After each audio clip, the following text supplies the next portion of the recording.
Welcome guys, দেখুন একটা ডালের রেসিপি দেখাচ্ছি। এই যেগুলো উপকরণগুলো দেখছেন এগুলো সমস্তটাই দেবো, তাই আগে থাকতে আপনাদের দেখিয়ে নিলাম।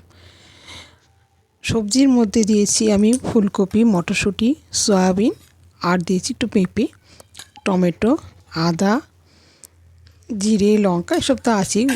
গোটা গরম মশলা আছে, এমনি মশলাও আছে, একটু ধনে, টমেটো এসব দিয়েছি, লঙ্কা দিয়েছিলাম, তেজপাতা আর জিরে প্রথমে ফোড়ন দিয়ে দিলাম, তেলটা আগে দিয়ে দিয়েছিলাম দুপলা, দিয়ে এগুলো সমস্ত ভেজে নেবো। আগে প্রথমে কপিটা দিয়ে নিলাম, কপিটা দিয়ে একটু ভাজা হয়ে গেলে তারপর আমি এতে দিয়ে দেবো সয়াবিনগুলো দেবো।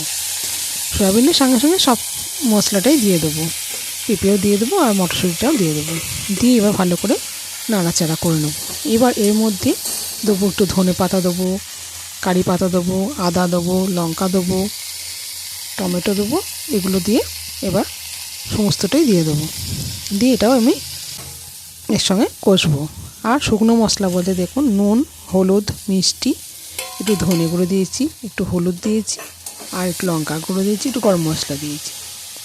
এইগুলো দিয়ে আমি করব, আর এতে কোনো কিছু আমি ব্যবহার করব না।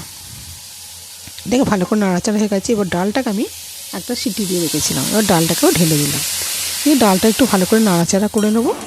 নিয়ে এবার আমি এতে জল দিয়ে দেবো, জল দিয়ে তারপরে ফুটতে দেবো খানিকক্ষণ। ফুটে গেলে এগুলো সব সেদ্ধ হয়ে গেলে নামিয়ে গরম গরম পরিবেশন করব। কেমন লাগলো রেসিপিটা? আপনাদের যদি ভালো লেগে থাকে অবশ্যই চ্যানেলটাকে সাবস্ক্রাইব করবেন, পাশে থাকবেন, লাইক কমেন্ট করতে ভুলবেন না। আর শীতকালে তো এরকম ডাল খেতে ভালোই লাগে, আর নানা রকম সবজি দিয়ে তো ডাল হয়, তো এই ডাল দিয়ে হলে আর কিছু চাই না, এই দিয়েই ভাত খাওয়া হয়ে যাবে। দুর্দান্ত খেতে লাগে, আশা করি আপনাদেরও খুব ভালো লাগবে।